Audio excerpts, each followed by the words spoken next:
Hello students, very good morning. मैं अजीत कुमार श्रीवास्तव आज आप लोगों का 11th क्लास का लेक्चर नंबर 5 बेसिक कंसेप्ट का लेक्चर जो है उसका 5 लेक्चर हम लेकर आए हैं, 5वां लेक्चर लेकर आए हैं।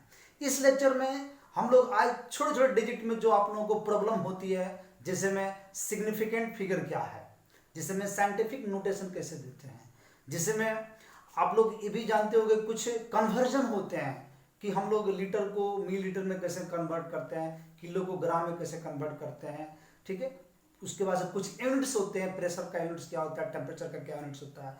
आज हम इस सारे टॉपिक्स को क्लियर कर देंगे और फिर हम लोग आगे बढ़ेंगे। ओके, तो कॉपी कलम निकाल लीजिए आप लोग और शुरू हो जाइए मेरे साथ ये लेक्चर को पढ़ने के लिए। ओके, आइए हम लोग देखते हैं सिग्निफिकेंट फिगर। सिग्निफिकेंट फिगर जो है ये कहता है कि the total number of digits in A number, मतलब एक नंबर गिवन रहेगा, उसमें जितने भी डिजिट्स दिए रहेंगे इंक्लूडिंग द लास्ट डिजिट तक जाना आपको, whose value is uncertain is called significant figure. मतलब उसकी वैल्यू जो है अनसर्टेन होगी, उसको हम लोग कहेंगे क्या, सिग्निफिकेंट फिगर कहेंगे। आइए मैं आप लोगों को कुछ एग्जाम्पल दिखाता हूं, जिससे मैं एग्जाम्पल में 2.005 अगर हम लेते हैं तो, या हम इसको पॉइंट में लेकर पूरा लेते हैं 2005 लेंगे तो इसका सिग्निफिकेंट फिगर होगा 1 2 3 4, चारों डिजिट को हम लोग काउंट करेंगे और इसका 4 सिग्निफिकेंट फिगर होगा, 4 सिग्निफिकेंट फिगर होगा। अगर मान लो कि आप यहाँ पे 2.05 लेते हो तब इसका सिग्निफिकेंट फिगर कितना होगा, 1 2 3, इसका सिग्निफिकेंट फिगर 3 हो जाएगा। इस प्रकार ये सिग्निफिकेंट फिगर को हम लोग निश्चित करते हैं, लेकिन ये सिग्निफिकेंट फिगर कई रूल्स से गुजरता है। आइए इनके कुछ रूल्स को हम लोग जानते हैं, क्या है इनका रूल्स, और रूल्स को पढ़ते हैं। ठीक है, तो आइए हम लोग इसमें पहला रूल्स देखते हैं। इसका रूल नंबर फर्स्ट रूल क्या कहता है, बाबू इसको नोट करते रहेंगे आप लोग, बहुत इंपॉर्टेंट पॉइंट्स मैं पढ़ा रहा हूं आप लोगों को। ये इससे क्वेश्चन भी आते हैं, 11th क्लास में रहता है क्वेश्चन, एनसीईआरटी में क्वेश्चन है। फर्स्ट रूल कहता है इसका कि all the non zero digit and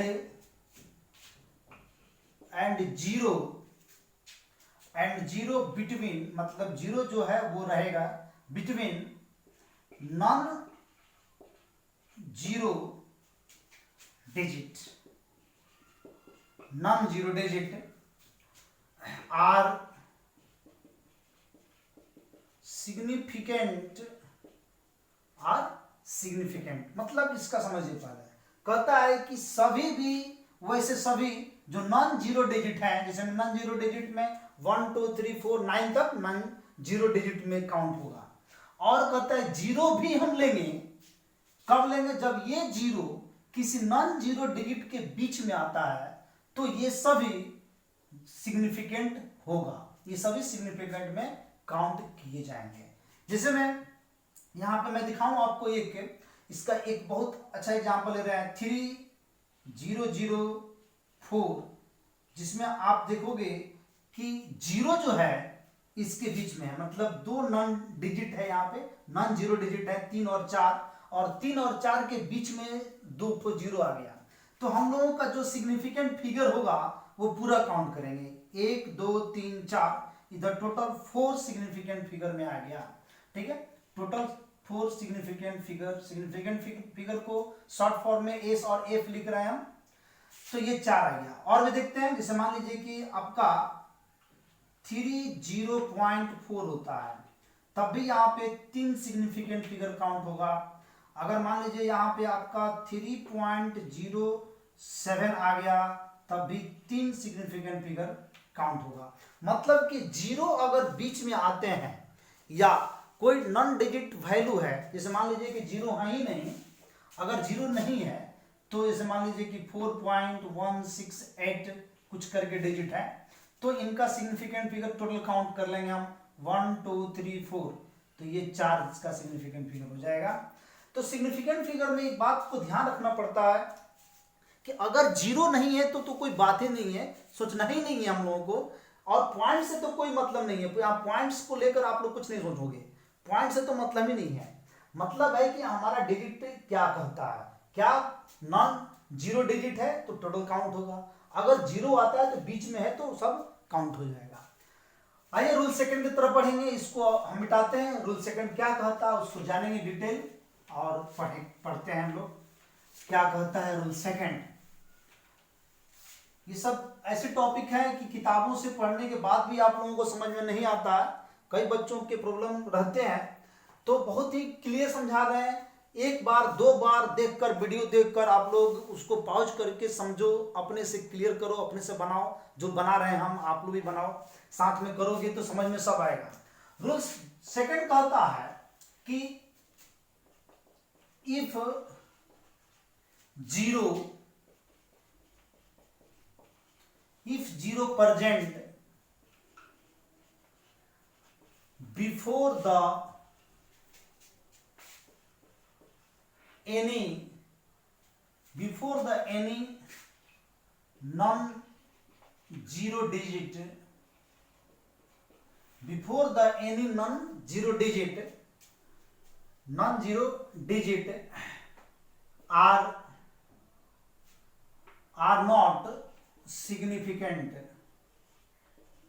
not significant, अगर वो जीरो कोई भी हम लेते हैं और बिफोर होता है, कोई नॉन जीरो डिजिट के पहले आ जाता है, तब हमारे लिए वो सिग्निफिकेंट नहीं है। ये बात बहुत समझने की जरूरत है। अगर वो जीरो किसी डिजिट के पहले आ जाता है, जैसे मान लीजिए कि आपका यहां आता है 0.00456, अब इसका सिग्निफिकेंट फिगर क्या होगा आप खुद करके देख सकते हो, इसका सिग्निफिकेंट फिगर क्या हो सकता है। तो जीरो जो है हमारे डिजिट के पहले आया है, यानी कि 1 2 3, इसका सिर्फ 3 ही सिग्निफिकेंट फिगर होगा, इसका सिग्निफिकेंट फिगर बस 3 ही हम लोग लेंगे, ठीक है। तो यहां पे एक बात समझना है हम लोगों को कि कभी भी जीरो अगर हमारा मतलब कोई भी डिजिट के पहले आ जाए, यानी कि 0.0 है ना, यहाँ पे 586 लेते हैं अगर, तब हमारा कितना सिग्निफिकेंट फिगर होगा, तब भी 3 ही सिग्निफिकेंट फिगर लेंगे। तो जीरो अगर हमारे डिजिट के पहले आते हैं तो हमारा सिग्निफिकेंट फिगर जो होगा वो क्या होगा, टोटल वही काउंट करेंगे जो सिर्फ नॉन जीरो डिजिट होते हैं। तो नॉन जीरो डिजिट जो है इसमें वो 3 है, इसमें भी नॉन जीरो डिजिट तो 3 है। भले ही पूरा डिजिट काउंट करोगे तो 1 2 3 4 5 आ रहे हैं, या 1 2 3 4 5 6 आ रहे हैं, 7 आ रहे हैं, लेकिन हमारा जो सिग्निफिकेंट फिगर काउंट होगा बस इसमें से 3 ही काउंट होगा। थर्ड रूल्स ये कहता है, तीसरा रूल्स, कि if zero present end of number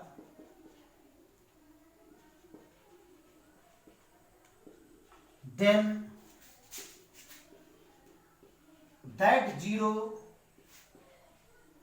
are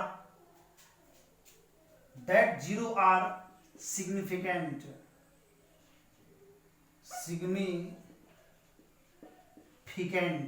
मतलब कि वैसे जीरो जो किसी नंबर के अंत में आता हो तो उसे हम लोग सिग्निफिकेंट करते हैं।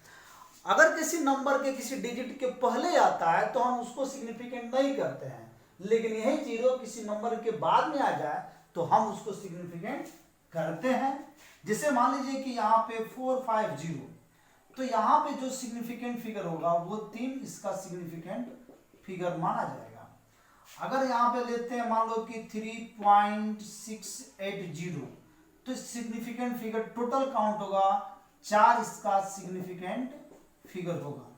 तो जीरो अगर किसी डिजिट के बाद में आता है तो वो इसका सिग्निफिकेंट फिगर माना जाता है। इस बात को पूरा समझना है कि जीरो आएगा तो उसको हम लोग सिग्निफिकेंट फिगर मानेंगे। चौथा नंबर कहता है, फोर्थ ये एक रूल्स है, इसका रूल्स कहता है कि अगर कोई वैल्यू दिया गया है तो उसको हम लोगों को क्या करना। मान लीजिए कि इफ कहता है कि if A number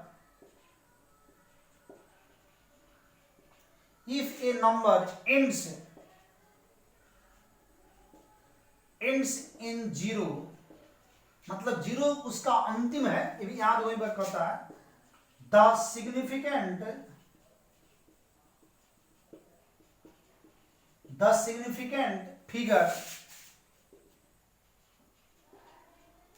figure depends following expression.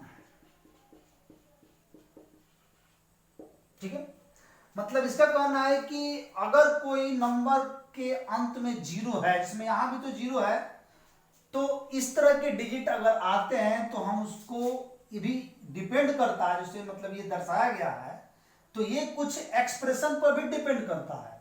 मतलब कि यहां पे हम 3 लिखे, यहां 2 भी हो सकता है, यहां 4 लिखे हैं, यहां पे 3 भी हो सकता है।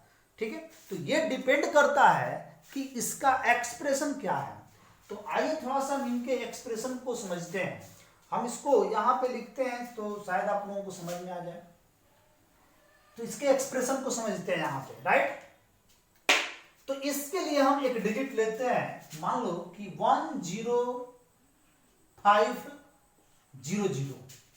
तो इसके जो लास्ट डिजिट है ये जीरो और बीच में भी जीरो है, इसका एक्सप्रेशन देखा जाए तो क्या होगा। वैसे मैं आपसे अगर पूछूं कि जो डिजिट आपके बोर्ड पे दिया गया है, इसका अगर डायरेक्ट बिना किसी चेंज किए, बिना कोई एक्सप्रेशन लिखे हुए, इसका क्या मतलब सिग्निफिकेंट फिगर हो सकता है, तो आप बताओगे इसका सिग्निफिकेंट फिगर क्या हो सकता है। तो आपके द्वारा शायद यही बताया जाएगा कि सर इसका सिग्निफिकेंट फिगर जो आपने रूल्स बताया है हमें, उसका सिग्निफिकेंट फिगर जो है वो 5 होगा। तो आप बिल्कुल सही है यहां पे कि इसका सिग्निफिकेंट फिगर जो है वो 5 होगा, क्योंकि यहां पे जो है डिजिट, वो जो वैल्यू दिया गया है वो पूरा काउंट करेंगे, और जो जीरो है वो हमारा अंत है। हमारा जो थर्ड रूल्स कहता है कि अगर एंड में जीरो रहेगा तो उसकी सिग्निफिकेंट फिगर वो काउंट होगा, तो अंत में है। लेकिन इसको कहता है आपका चौथा नंबर रूल्स, इसी को बदलता है, और ये कहता है कि अगर इसको डिफरेंट अगर एक्सप्रेशन करते हैं तो इसका सिग्निफिकेंट फिगर भी बदलता है। आइए देखते हैं, इसको हम लोग बदलते हैं थोड़ा सा। 1.05 इंटू 10⁴ लिखेंगे, 1 2 3 4। तो अब इनका जो सिग्निफिकेंट फिगर होगा वो कितना होगा, वो सिग्निफिकेंट फिगर 3 हो जाएगा, क्योंकि अब काउंट होगा 1 2 3। ये जो पावर में है ये सिग्निफिकेंट में काउंट ही नहीं होता है। ठीक है, 10⁴ जो एक्सप्रेशन देते हैं, जो एक्सपोनेंट होता है 10 का, वो कभी भी सिग्निफिकेंट में काउंट नहीं होते हैं। अब देखिए 1.050 10⁴, तो इनका सिग्निफिकेंट फिगर क्या हो जाएगा, इनका सिग्निफिकेंट फिगर 4 हो जाएगा। देख रहे हैं एक्सप्रेशन है यही डाटा, लेकिन एक बार 5 भी हुआ था, एक बार 3 हुआ, एक बार 4 हुआ, और 1.0500 लगा दें, 10⁴ लिख दें, तब इनका सिग्निफिकेंट फिगर 5 हो गया। यानी कि ये एक्सप्रेशन, एक ही डिजिट का मैंने कई एक्सप्रेशन दिखाया आपको, और हर एक्सप्रेशन में इनका सिग्निफिकेंट फिगर जो है वो बदलता हुआ दिख रहा है। तो ये होता है सिग्निफिकेंट फिगर, जो कि थोड़ा सा अलग लेकर चलता है। ठीक है, इसको तुरंत नोट कर लें, और हम लोग नेक्स्ट टॉपिक की तरफ बढ़ेंगे कि क्या कहता है। अब हम लोग बढ़ेंगे इनके, नोट कर लिया आप लोग, वीडियो पॉज के भी नोट करना है, नोट करते रहिए। और हम लोग ये सिग्निफिकेंट फिगर खत्म कर चुके हैं, और नेक्स्ट टॉपिक हमारा होगा साइंटिफिक,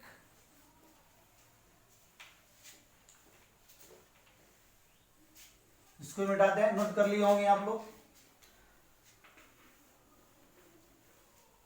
चलिए देखते हैं साइंटिफिक नोटेशन। ये आप लोगों का पहले से शायद ये मालूम है कि साइंटिफिक नोटेशन। साइंटिफिक नोटेशन जो है ये पहले से आप लोगों को मालूम होगा कि सर ये तो हम लोग जानते होंगे हैं, क्योंकि कभी भी आप लोग न्यूमेरिकल बनाते हो तो कोई डिजिट अगर आता है 2.3000 समथिंग करके या 2 बहुत बड़ा डिजिट आता है तो उसको आप लोग साइंटिफिक नोटेशन में लिखते हो, यानी 10⁴ 10⁻³ लिखना ही साइंटिफिक नोटेशन कहलाता है। तो फिर जानते हैं इसका थोड़ा definition.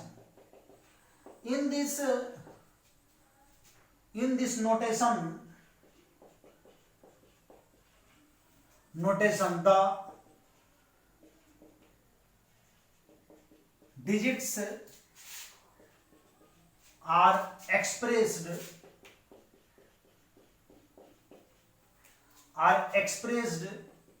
in n into 10⁻n।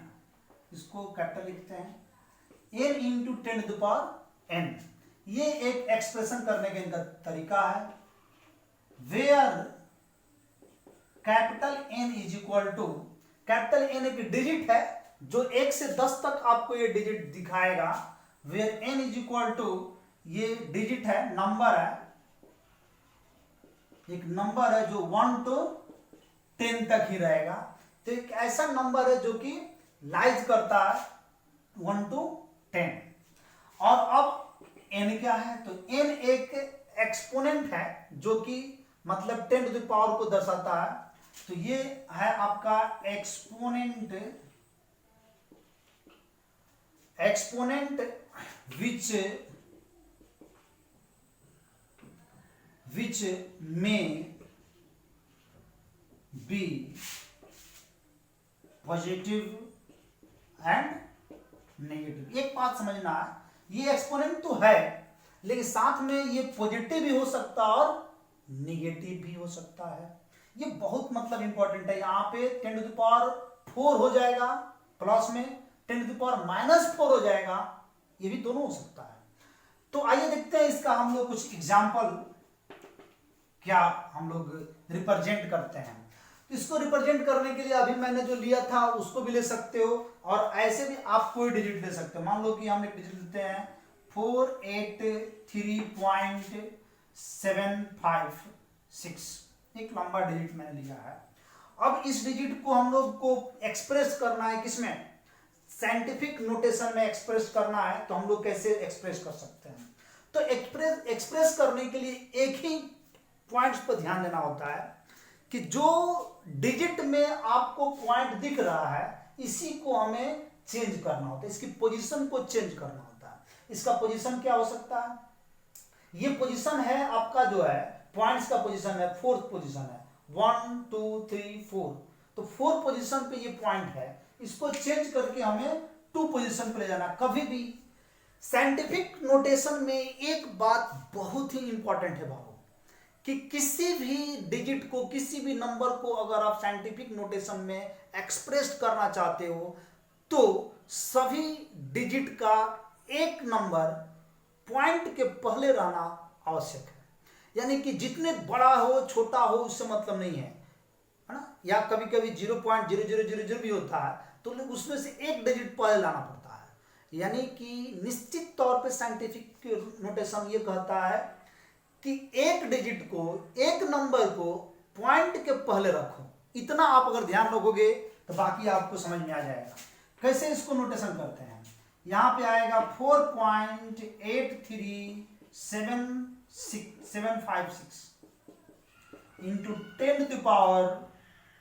अब हमने पॉइंट्स को कितना पीछे ले गया है, तो यहां पे था 1 2 ले गया, यहां पे लाया है, ध्यान दीजिए। तो 10⁻ ये हो जाएगा 2, यानी कि 10⁻2 से, चूंकि हमने इसको लेफ्ट साइड ले गया है तो 10⁻+2 होगा और इसको राइट साइड ले जाएंगे तो ये माइनस में जाएगा। ध्यान दीजिएगा पावर का सेंस क्या होता है, 10⁻x अगर डालना है तो कैसे चेंज होगा, तो यह x जो होगा, अगर पॉइंट्स जो होगा,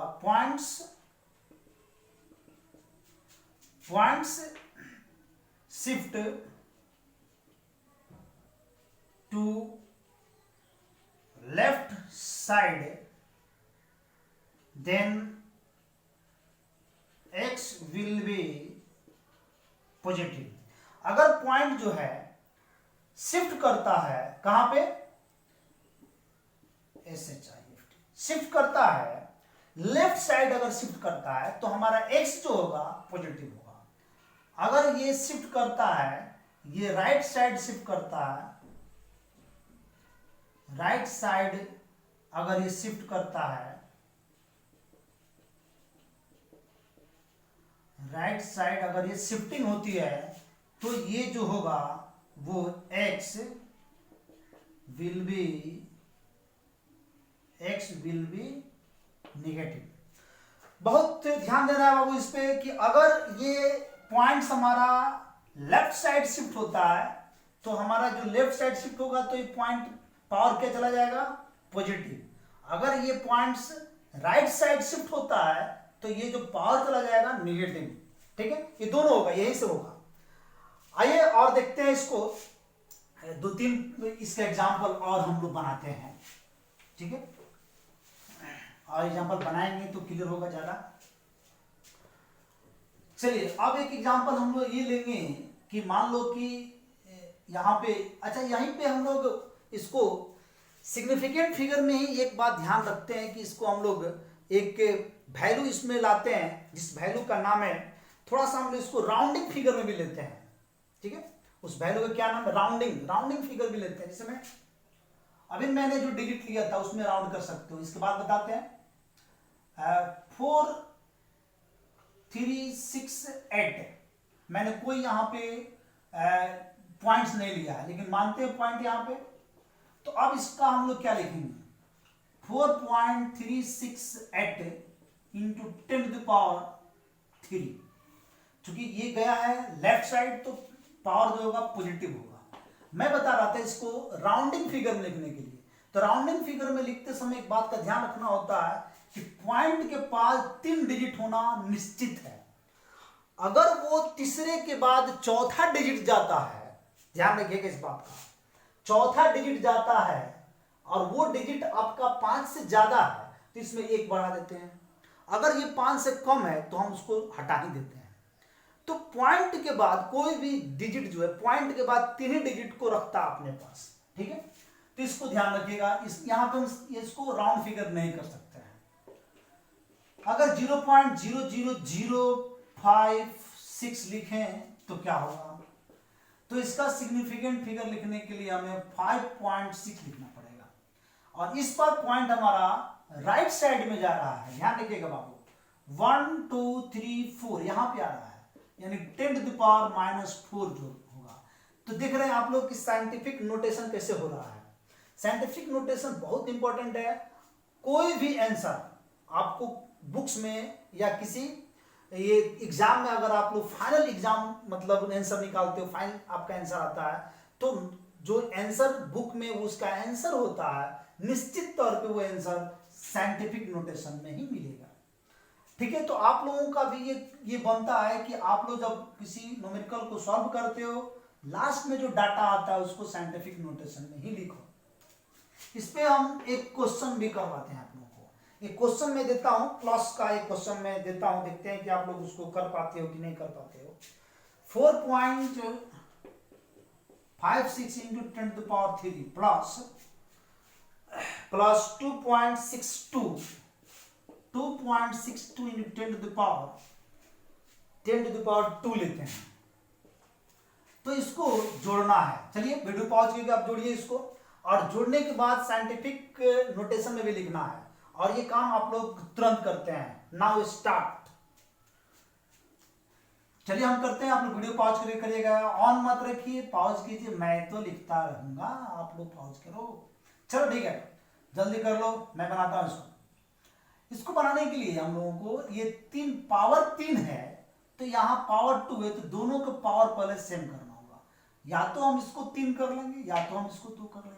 इसको 2 करने के लिए इस पॉइंट को हमें राइट साइड ले जाना होगा, यानी कि 45.6 करेंगे तो 10⁻² हो जाएगा। 2.62 इंटू 10⁻²। अब यहां से आप आसानी से 10⁻² को कॉमन लो, और यहां पे आ गया 45.6 प्लस 2.62 जोड़ दो इसको, ये ब्रैकेट वाला जोड़ो पहले।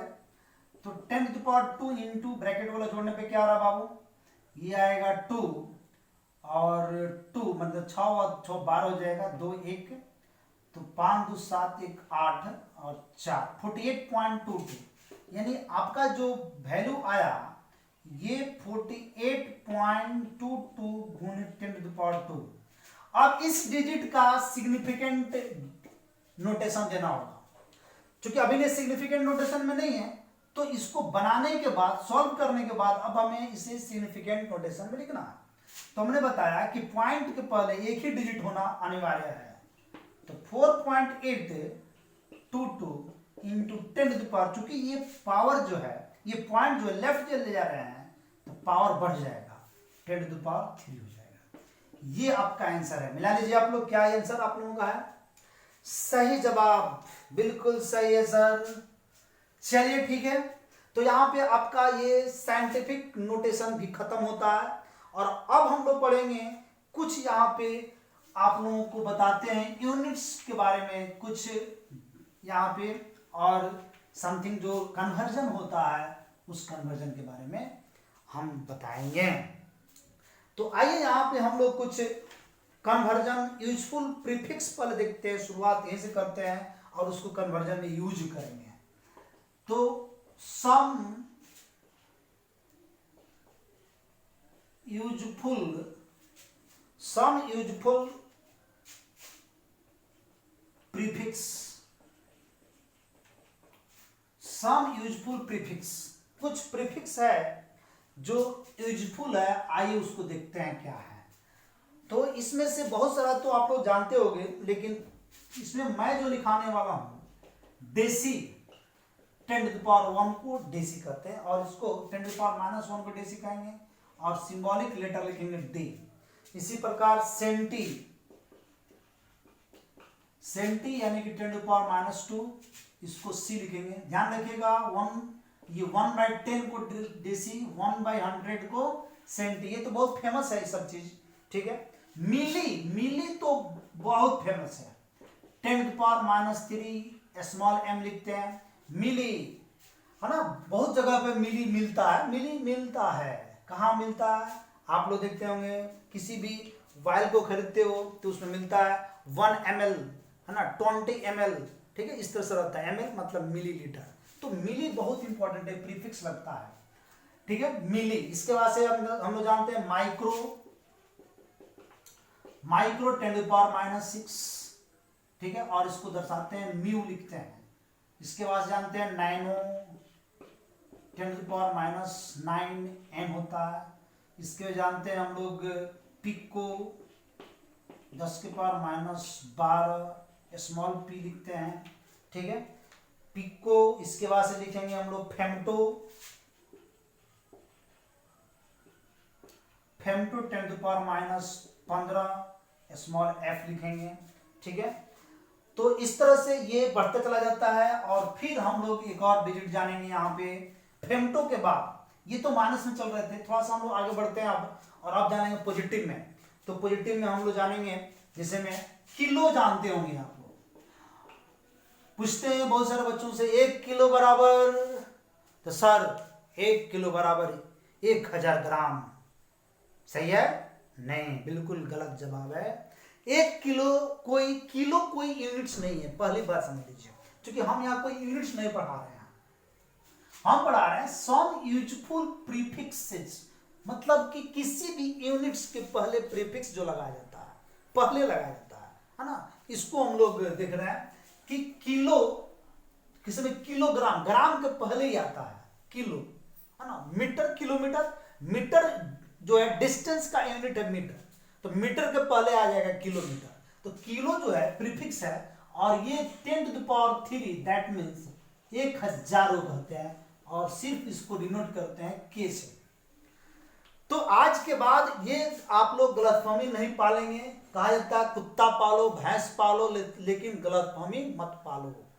तो गलतफहमी नहीं पालना है आपको, है ना, सब कुछ पालिए लेकिन गलतफहमी मत पालिए।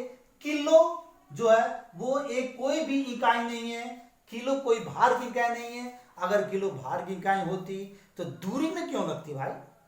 वहां दूरी में लगता, यानी कि डिस्टेंस में लेते हैं ना 1 किलोमीटर, तो 1 किलोमीटर क्या होता है? किलो कहां से आया? उसको तौलेंगे तो नहीं। किलो जो है एक डिस्टेंस नहीं है, किलो जो है एक प्रीफिक्स है। तो प्रीफिक्स यानी कि एक डिजिट का नाम है 1000।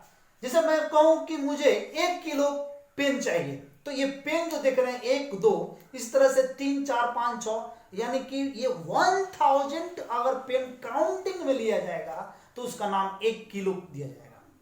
ठीक है। अगर बोलेंगे 1 किलोग्राम चाहिए तो उसको 1 किलोग्राम को हम लोग वेट करेंगे, वेट करेंगे 1 किलोग्राम, जितना चढ़ जाए वो 100 चढ़े 500 चढ़े, जितना चढ़े 2000 चढ़े 3000 चढ़े, मतलब नहीं है। लेकिन अगर हम सिर्फ 1 किलो बोलते हैं, दैट मीन्स काउंटिंग करके मुझे 1000 पेन मिलना चाहिए। इस बात को ध्यान रखिएगा। चलिए, तो मैं समझाया आपको किलो। मैं किलो पर फोकस इसलिए ज्यादा किया हूं क्योंकि किलो बहुत आपके नजदीक से होता है और आप उसका यूज ज्यादा करते हो। तो किलो हो गया। यहां के बाद हम लोग जानते हैं, इसके बाद मेगा एक जानते होंगे आप लोग। मेगा, मेगा 10⁶ होता है और इसको हम लोग दर्शाते हैं कैपिटल एम से, मेगा पावर, मेगा बिलियन। तो मेगा मतलब बड़ा होता है 10⁶। ठीक है। इसके बाद से एक होता है गीगा, गीगा होता है 10⁹ को गीगा कहते हैं। ठीक है। गीगा एक होता है 10⁹ जिसमें हम लोग जी से दर्शाते हैं। तो इस तरह से इसमें बहुत सारा आता है। यहां भी टेरा एक देख लीजिए, टेरा, टेरा 10⁻12 को कहते हैं जिसमें टी से दर्शाते हैं, टेरा। तो मैं बता रहा था कुछ ये यूजफुल प्रीफिक्स जिसका हमें यूज बहुत ही ज्यादा करना था। ठीक है।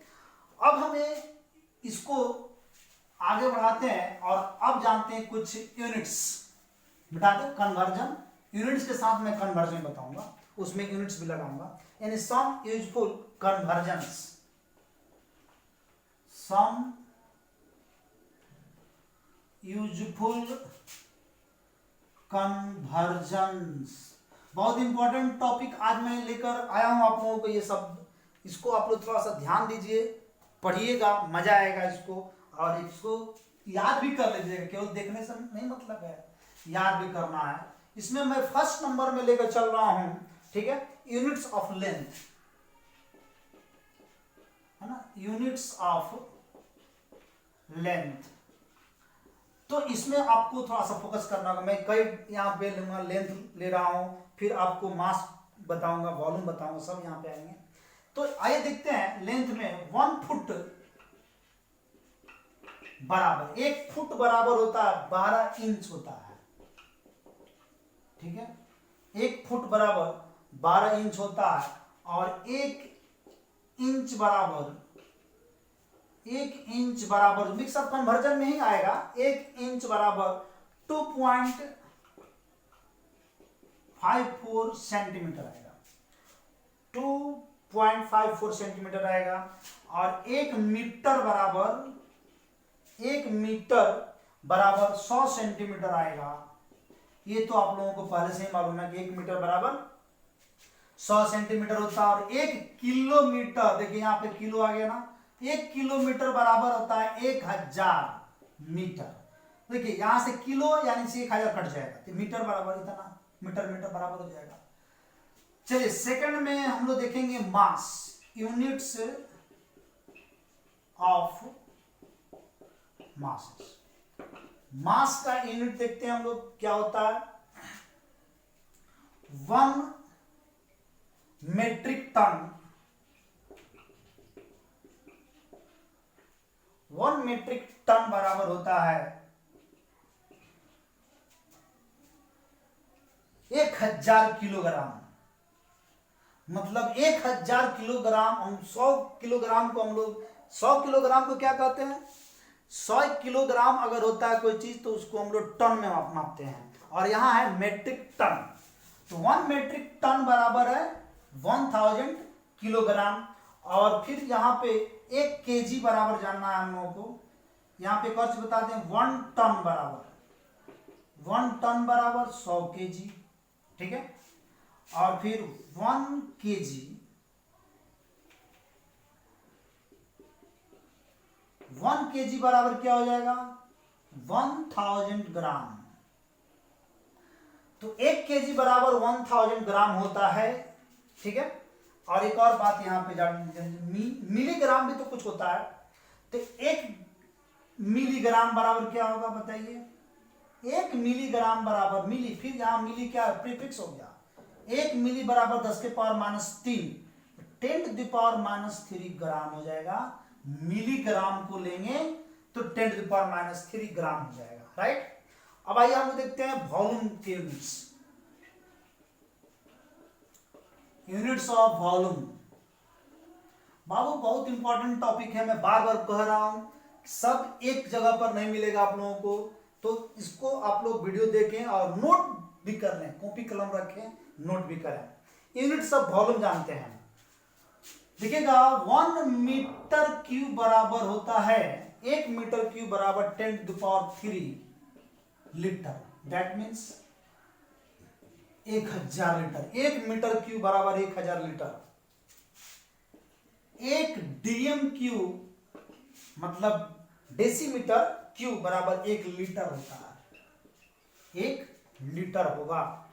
और फिर 1 सेंटीमीटर क्यूब बराबर 1 सेंटीमीटर क्यूब बराबर, ठीक है, यहां पे 10 टू द पावर -3 लीटर होता है, 10 टू द पावर -3 लीटर। यानी कि इसको हम लोग मिली लीटर भी तो लिख सकते हैं, क्योंकि 10 टू द पावर -3 को मिली कहते हैं, मिली लीटर भी लिख सकते हैं। और 1 लीटर बराबर 10 to the power -3 metre cube भी तो होता है, ठीक है, या 1 डीएम क्यूब भी होगा, यहां पे 1 डीएम क्यूब लिखेंगे। तो ये था यूनिट्स ऑफ वॉल्यूम। तो वॉल्यूम के ये यूनिट्स मैंने आप लोगों को बताया। अब चलिए हम लोग बढ़ेंगे यूनिट्स ऑफ प्रेशर की तरफ बढ़ेंगे थोड़ा सा। प्रेशर की यूनिट्स क्या है, इसको मिटाते हैं। प्रेशर की यूनिट्स,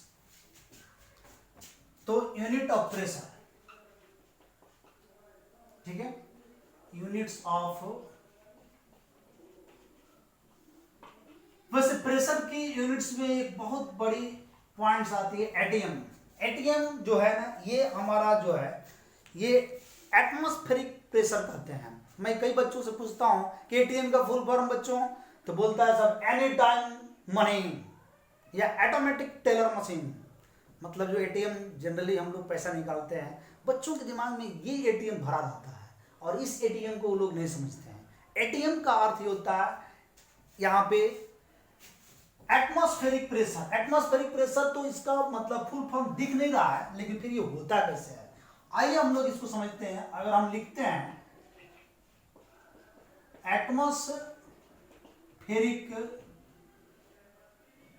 प्रेशर, ठीक है, तो एटमॉस्फेरिक प्रेशर में आप देखोगे एटमॉस्फेरिक का स्टार्टिंग के 3 लेटर एटीएम ही लिया गया है एटीएम में, ठीक है।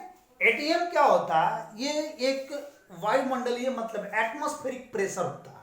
एटमॉस्फेरिक प्रेशर जो हमारे शरीर पर काम करता है, कहा जाता है कि ये जो है 1 एटीएम प्रेशर जो है 1 मिलीमीटर के क्यूब में ये लगभग 7 हाथी के बल के बराबर कार्य करता है। यानी समझो कि हमारे शरीर पर 7 हाथी के बल के बराबर ये 1 एटीएम प्रेशर पड़ता है, एटमॉस्फेरिक प्रेशर है। फिर हम उसको महसूस नहीं कर पाते हैं। इसका कारण ये है कि हमारे शरीर के अंदर से भी उतना ही प्रेशर लगाए जाते हैं, ठीक है। तो ये आप लोग फिजिक्स में पढ़े होंगे कि दोनों ही फोर्सेस, जब आपका जो अंदर से इंटरनल फोर्सेस और एक्सटर्नल फोर्सेस बिल्कुल बराबर होते हैं, तो उसका रिजल्टेंट जो होता है बिल्कुल 0 होता है। तो इस प्रकार एटीएम जो है हमारे शरीर पर लगता है, लेकिन वो रिजल्टेंट 0 होता है। इसको महसूस कर सकते हैं, जब हम अपने वायुमंडल से ऊपर जाएंगे तो हमारा प्रेशर जो होता है बिल्कुल घट जाता है। अगर हम इस वायुमंडल से काफी नीचे यानी पृथ्वी के नीचे जाएंगे तो हमारे शरीर में प्रेशर बढ़ जाता है। आप लोग आगे पढ़ोगे, ये सब चीजें बहुत आगे पढ़ना भी है, केमिस्ट्री में पढ़ना है, फिजिक्स में भी मिलेगा आप लोगों को। तो यहाँ पे कुछ कन्वर्जन देखते हैं, बहुत इंपॉर्टेंट है। 1 एटीएम बराबर होता है 760 मिलीमीटर ऑफ Hg, यानी इसको चेंज करेंगे तो तो 760 गुने 10 के पावर -3 मीटर, यानी कि इसको आप मीटर को चेंज कर दीजिए सेंटीमीटर में, 10 के पावर 2 सेंटीमीटर। सब सॉल्व करेंगे तो 76 सेंटीमीटर, यानी कि 180 बराबर 76 सेंटीमीटर भी लिख सकते हैं। एक बात और बता दें कि प्रेशर का एक और यूनिट होता है टर। 1 टर बराबर 1 मिलीमीटर, इसलिए 1 एटीएम बराबर 760 टर भी होगा। ठीक है, चलिए एक और बात समझते हैं। 1 एटीएम बराबर 1.013 बार होता है। प्रेशर की और भी इकाई बार भी होती है, प्रेशर की इकाई पास्कल भी होता है, और ऐसा यूनिट इसका पास्कल ही माना जाता है। प्रेशर की ऐसा यूनिट पास्कल होती है, लेकिन ये जो एटीएम है जो है ये यूनिवर्सल यूनिट है इसका एटीएम। तो 1 एटीएम बराबर, चलिए इससे कम दिख रहा होगा आप लोगों को, 1 एटीएम बराबर ये 1.013 गुने 10⁵ पास्कल होता है। ठीक है, ये सब यूनिट्स कन्वर्जन है, बहुत इंपॉर्टेंट है बाबू। फिजिक्स केमिस्ट्री दोनों में ही जरूरत पड़ेगी। मैं ऐसा ये नहीं बता रहा हूँ सिर्फ केमिस्ट्री के लिए, आगे हम बार बार इस चीज को नहीं बताते रहूंगा। अब आगे के टॉपिक जो पढ़ाऊंगा ये डायरेक्ट आपका जो टॉपिक शुरू होगा कल, मतलब नेक्स्ट जो हमारा लेक्चर आएंगे, अभी जो मैं ले रहा हूँ ये लेक्चर नंबर 5 है। अब नेक्स्ट लेक्चर जो मेरा आएगा 6 से आगे मूल कॉन्सेप्ट शुरू हो जाएगा। वहां से इन सब न्यूमेरिकल में इन सब चीजों की जरूरत पड़ेगी, वहां मैं बार बार इन चीजें नहीं बताता रहूंगा। इसलिए आप लोग नोट करो, इसको याद कर लो साथ में, बहुत इंपॉर्टेंट है। 1 एटीएम बराबर, एक बात और समझ लीजिए यहाँ पे, 1.013 गुने 10⁵ न्यूटन मीटर स्क्वायर भी होता है। चूंकि 1 पास्कल बराबर 1 न्यूटन मीटर स्क्वायर होता है। ये बहुत इंपॉर्टेंट है। 1 pascal equal to 1 newton metre square, ये आप लोगों को जरूरत भी पड़ेगी। एक बात और मैं बता दूं कि 1 एटीएम बराबर 1.013 गुने 10 के पावर 6 डाइन पर मीटर स्क्वायर भी होता है, पर सेंटीमीटर स्क्वायर होता है, डाइन पर सेंटीमीटर स्क्वायर भी होता है। ठीक है, और 1 बार, अब 1 बार भी तो हो जाएगा 10⁵ Newton metre square.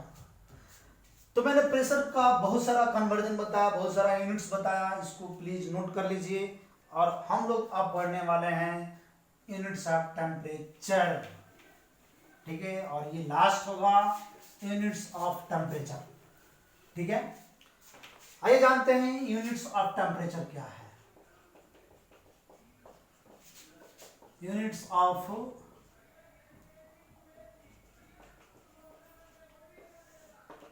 Temperature. Temperature का तो इकाई जो होता है ये फर्स्ट में मापा जाता है सेल्सियस, है ना, सेल्सियस में मापा जाता है, डिग्री सेल्सियस का यूज करते हैं हम लोग। ठीक है, और फिर होता है केल्विन, सेल्सियस हो गया, केल्विन हो गया, और फिर होता है फ़ारेनहाइट। ठीक है,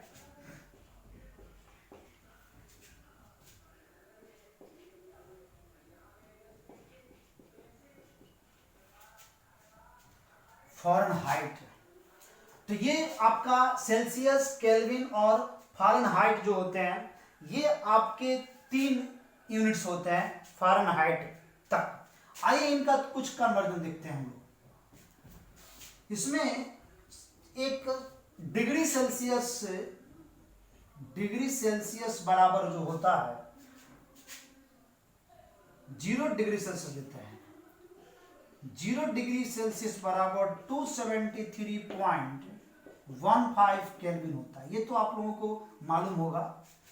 तो यहाँ पे अगर टेम्परेचर को हम लोग चेंज करेंगे 273.15 को छोड़ भी सकते हैं, प्लस T डिग्री सेल्सियस को लेते हैं अगर हम लोग, तो ये केल्विन में चेंज हो जाएगा। जैसे मैं एग्जाम्पल के तौर पे आपको अगर मान लो कि टेम्परेचर देते हैं हम कि 27 डिग्री सेल्सियस है, इसको चेंज कीजिए केल्विन में, तो 27 प्लस 273 यानी कि 300 केल्विन। ठीक है, तो आपके पास ये एक एग्जाम्पल, एक फॉर्मूला हो गया। और एक और फॉर्मूला होता है इसका, फ़ारेनहाइट में एक फॉर्मूला होता है। ठीक है, डिग्री सेल्सियस के लिए 5/9 into Fahrenheit minus 32, Fahrenheit minus 32 ये होता है। या आप फ़ारेनहाइट को ले सकते हो, तो 9/5 इंटू डिग्री सेल्सियस को लेना होगा, 9/5 इंटू डिग्री सेल्सियस अब प्लस 32 हो जाएगा यहाँ पे। तो ये दो फॉर्मूला होते हैं यहाँ पे, मतलब डिग्री सेल्सियस को फ़ारेनहाइट में चेंज करो या फ़ारेनहाइट को डिग्री सेल्सियस में चेंज करो। यहाँ पे मैं आप लोगों को एक क्वेश्चन देता हूँ, इस क्वेश्चन को अभी हम लोग बनाएंगे। 25 डिग्री सेल्सियस बराबर डैश डैश केल्विन और 25 डिग्री सेल्सियस बराबर डैश डैश फ़ारेनहाइट, इन दोनों में चेंज करना है। तो आइए देखते हैं। पहला जो है हमारा है कि 25 डिग्री सेल्सियस बराबर हो जाएगा 273 प्लस 25 डिग्री को जोड़ेंगे तो केल्विन में चेंज हो जाएगा, ये होगा 298 केल्विन हो जाएगा। और सेकंड देखते हैं, तो यहाँ पे सॉल्व करेंगे इसको, यानी कि फ़ारेनहाइट बराबर 9/5 इंटू 25, 9/5 इंटू 25 डिग्री है, और प्लस क्या करेंगे 32, 5 से कटाएंगे ये 5 हो जाएगा, यानी कि 50 25, और ये 9 × 5 = 45 और प्लस 32, टोटल आ जाएगा आपका 5 2 7 और 4 3 नहीं 5 2 7 4 3 7। ठीक है, 77 फ़ारेनहाइट इसका आंसर हुआ। यानी कि आपका दो आंसर आया, इसका आ गया 298 केल्विन और इसका आ गया 77 फ़ारेनहाइट। ठीक है, तो बच्चों ये आज का टॉपिक था, बहुत इंपॉर्टेंट। मैंने सोचा कि कुछ यूनिट्स पे चर्चा किया जाए, कुछ पॉइंट्स पे चर्चा ऐसा किया जाए जिसमें कुछ अलग टॉपिक्स होते हैं, बच्चों को दिखाया जाए। और ये सब बहुत इंपॉर्टेंट है। अक्सर क्या होते हैं कि कोचिंग वगैरह में सब टॉपिक्स को इतने डिटेल्स नहीं पढ़ाए जाते हैं, छोड़ दिए जाते हैं, है ना, कि बच्चे खुद से कर लेंगे। वैसे खुद से करने वाला ही टॉपिक है, लेकिन मैंने सोचा आप लोगों को थोड़ा हेल्प कर दूँ। ओके, तो इसको आप लोग नोट पूरा बनाकर इसको याद कर लेंगे। That's all.